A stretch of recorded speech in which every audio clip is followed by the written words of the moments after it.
Hi, I'm Nick and this is the TBT channel. Welcome to this video on CO2 pistols.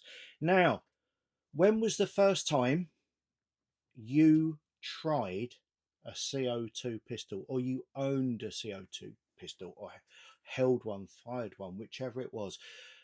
When was that? I'd like you to tell me, and I'd also like you to put in the comment where in the world you're from, because I was really unaware of their existence until the late 1990s.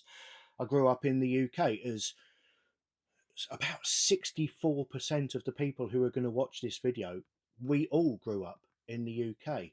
And in the UK, until the late 1990s, these were classed as firearms and you had to put them on a certificate to own one, which is a bit bizarre because CO2 as a system isn't really that dangerous. There are lots of stories around as to why a CO2 gun was classed as a firearm. And again, if you've heard one of those stories, I would like you to put in your comment what you heard or what you believe to be the reasoning behind it, because I've heard so many stories and I hear different ones every time I mention CO2. Somebody go, oh yeah, they were banned because XYZ. So it would be interesting, but I'm going to tell you what I think. The reason I believe they were banned, because they were around. If you are of an age that, again, a percentage of you are, you may have had CO2 guns before they became firearms in the UK, which was in the late 60s when the Firearms Act came into force. In the Firearms Act, one of the things that was classed as a firearm was anything that emitted a noxious gas from the barrel. Okay, that was to stop people from, emitting a noxious gas, so CS gas and things like that. But CO2, humble little CO2 that we use in our soda streams, it's a noxious gas. So they became firearms. I believe this is the reason why they became firearms. And it wasn't until the late 1990s that common sense came to the fore and they were declassified from being firearms and changed once more into being low powered air guns that didn't require a license. So that's my understanding of why, throughout my childhood and teenage years and early 20s, most of my 20s, they simply weren't available. And I'd be interested to hear your opinion. Now, the first one I saw kind of blew me away because I don't know, it would have been in about 1999. And yeah, I've always had air guns. And through the 90s, I kind of went, well, 95, I think, onto my first PCP rifle. And by the end of the 90s, I had a PCP air rifle, maybe two, a Springer, but I also had a Saxby Palmer or Brocock system air cartridge revolver, which was great fun. I'll do a separate video on those because we still have those. Great fun, but quite tedious to load. So I went into a gun shop, and it was in Middlesbrough because it was shortly after I'd moved up to Darlington in the northeast of England. Obviously, not where I'm from. You can tell by my accent, not where I'm from. But I'd moved to Darlington. I went into a gun shop in Middlesbrough. I think it was called Bob Dunkley Firearms, and he showed me these air pistols that somebody had brought in. They were part of an estate and they were being sold. He said, oh, have a look at these. It's like, oh my god, it was a Walther CP88. I remember it quite vividly. The standard size black one with wooden grips. Quite a cool combination.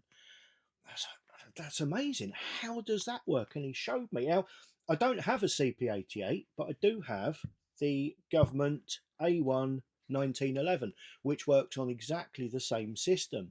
Basically, that comes forward there. You get a rotary magazine, 8-shot rotary magazine that drops into there. You close it up. You have CO2 inside of the handle here.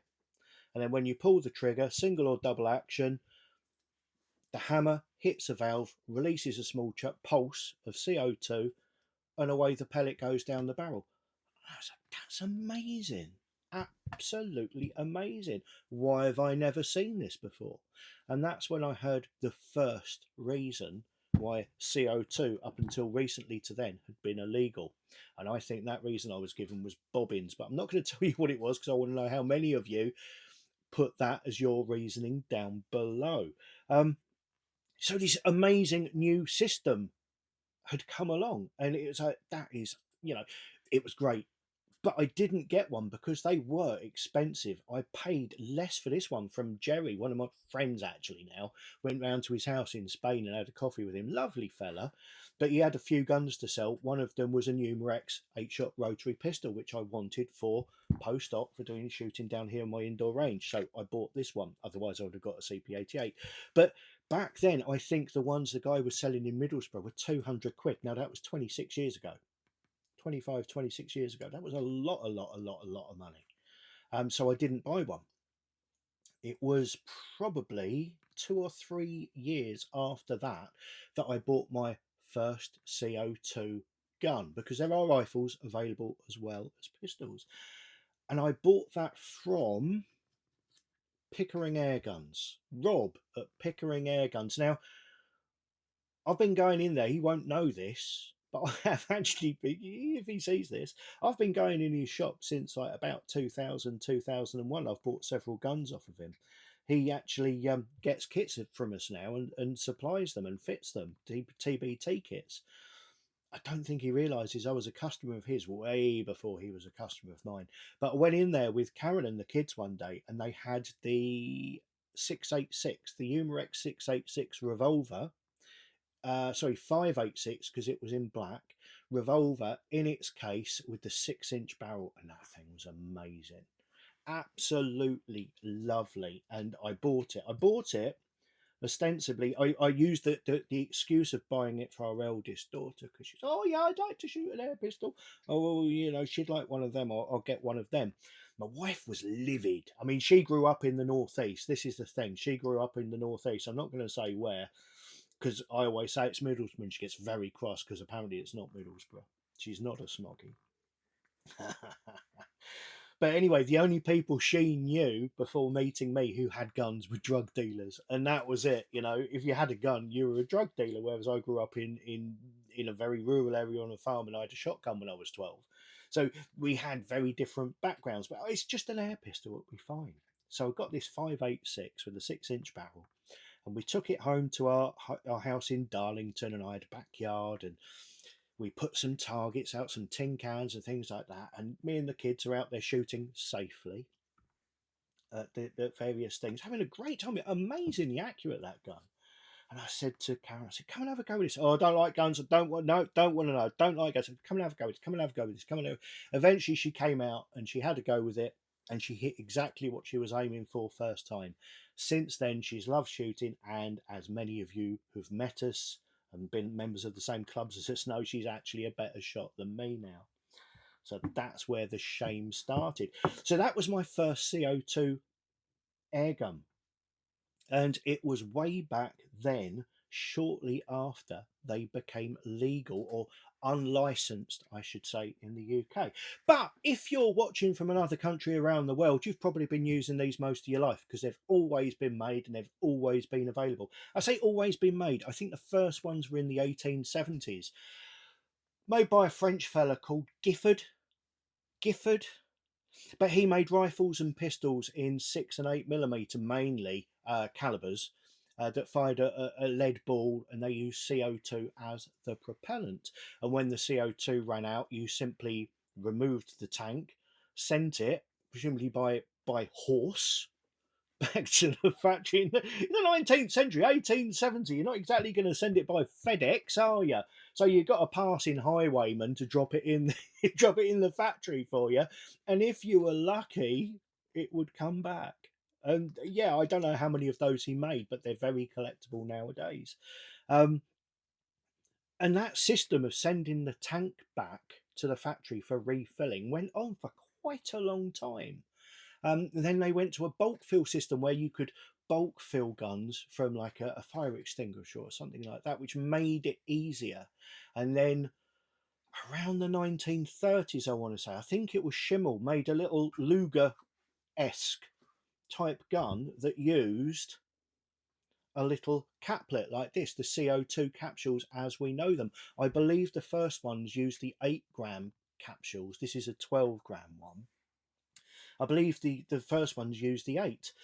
And then they went bust, which is a shame. But Crosman in 1850 something started with their air pistols, the predecessors, the great grandfathers of the 2240, which uses, you can see all these are empty, the caps there, look.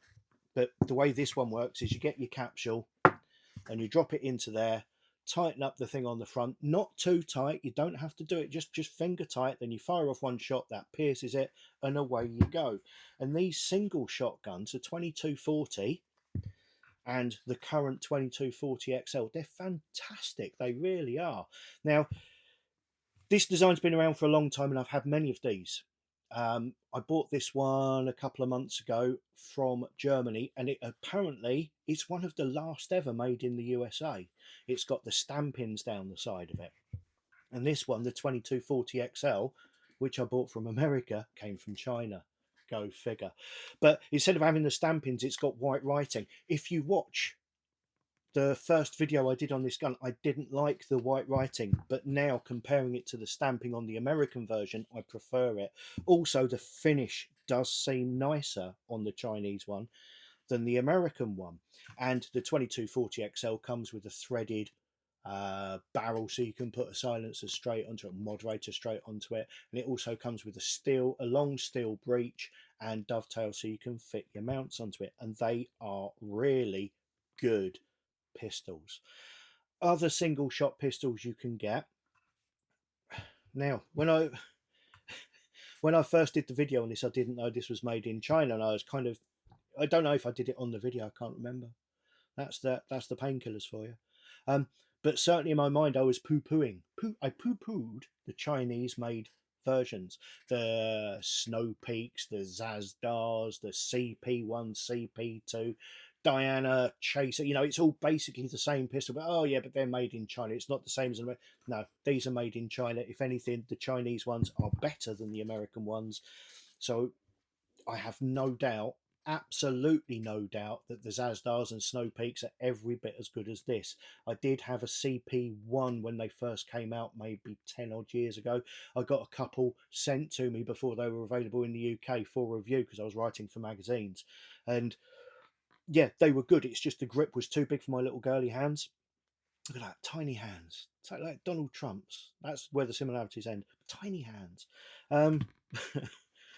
So really good single shot pistols. They also make target pistols. Now, Crosman themselves make the 2300T and the 2300S, which are a silhouette and a target version of this. Really expensive though, but I would love one. But you can also get the Aeron, is it the B96? And I had the Drulov Condor was the pistol, and I had the Eagle as well, which was a semi-automatic target air rifle, only about 3 foot-pounds, but fantastic fun, really accurate. But with target shooting in particular, your accuracy is restricted by the variation in power. CO2 expands slowly compared to compressed air. In cold temperatures, much more slowly than in warm temperatures. So you can get a 2 foot-pound difference in a Crosman rat catcher, for example. You could get up to a 2 foot-pound difference between a cold day and a hot day. That's great as long as you know your zero before you leave and the temperature stays the same throughout. But catastrophic if you're going out on a cold morning and it becomes hot, or if you zeroed it on a hot day and go out on a cold morning. So you need to be aware of the restrictions and the what's the word I'm looking for? It might be restrictions. It might be it's limitations. I knew it began with an L. The limitations of CO2. If you're aware of its limitations, you can work around it, and it's great. So, relatively high-powered single-shot guns, Crosman, check, and other Chinese makes as well. Not just the Crosman, other Chinese makes as well. But where CO2 really shines for me is replica guns, because like that first CP88 that I saw in Middlesbrough, you can make a replica gun in identical dimensions to the real thing and have it a multi-shot without too much faff, without too much trouble. Now, the Umarex 8-shot rotary magazines like this is, strictly speaking, this isn't a semi-automatic, this is a revolver, because the magazine revolves. So you get this one, you get, I mean, there's the CP88, the Beretta 92, and the A1. There's probably a couple of others as well that use that system. Also, the Walther cowboy guns, lever action guns, they use that magazine as well, and they're brilliant. They really are. A rifled barrel, pellet shooting, good accuracy for a replica gun. You also get the Dan Wesson type, which are more similar to the old Brocock revolvers, where you get a revolver with a proper rotating drum and you get a cartridge and you put the pellet into the cartridge into the revolver. When the hammer strikes the valve, the CO2's in the handle of the gun, in the pistol grip, comes up and just pushes the pellet out. They're great as well, they really are. But the other one, the real game changer, if you like, for CO2 is blowback. Now, this is the Umarex, or Umarex, I'm not sure which, Legends Luger P08 blowback. Now, this is, if you watch my video on this comparing it to, I've got a Luger P08 and 1917 one as well. This is as close to the real thing as you will ever get in the UK. And it is so close, it's fantastic. I love this gun. But where you've got your real advantage, I'll just see if I can hold that there, just pop that forward like that. When you fire this, some of the CO2 is used to propel a BB down the barrel, and some of it is used to pull that back and back down to reload the next one. So every time you fire it, you've got this chunk of metal going backwards and forwards. On the full slide models, the slide go backwards and forwards. It means they're a bit of a gas hog. They'll use more CO2 than a standard, just, you know, no non-blowback, push the pellet out type gun. But because you've got movement in there, it's, I mean, it's more realistic. It's not realistic because obviously it's just a little bit of metal going backwards and forwards to give you the feeling of recoil. It's nothing like a 9mm, but it can make it an awful lot of fun to shoot. And that's kind of, I love Crosmans. I absolutely adore Crosmans. If you don't own a Crosman pistol, buy a Crosman pistol. I know several of you, after I've said to you on my other videos, if you don't own one of these, what's wrong with you? Buy one. You've gone ahead and bought one. Then contacted me and said, yeah, thanks for that. It's really good. I really love it. Get one of those. They're fantastic. If you want a multi-shot where you're going to hit your target, by all means, get an 8-shot repeating rotary thingied Umarex replica. They are very nicely made. They're very solid, very heavy, and relatively accurate for what they are, as is the 5.86 and 6.86 that I started out my whole CO2 adventure with. But if you're into shooting tin cans around the backyard like there's no tomorrow, get a blowback. Absolutely buy a blowback. They're more fun than a barrel of monkeys. They really are. And you can get them in just about every flavour you can imagine. Just about any popular gun that's been made in the 20th century and before you can get some of the old Schofields and stuff like that, the Peacemakers. But any popular gun, including quite a few rifles as well, you can get in CO2. And that means you can have something that looks and feels like the real thing that you can shoot in your backyard. And what's not to love about that? It's what it's about. Having fun is what it's about. I know lots of people spend thousands and thousands on one gun and they lose all the love of it. It's all down to, oh, if I miss the target, there's something wrong. I've got to change it. I've got to get the next most expensive thing. Wind your neck in, put it in the cupboard, buy yourself a cheap BB gun, sit in the garden and shoot tin cans. You will feel better for it. Like, subscribe, hit notifications. Thank you for listening to my waffle. I'm going to take these out and shoot them in one video very soon when the weather warms up, and you'll see that one. Thank you for watching. Goodbye.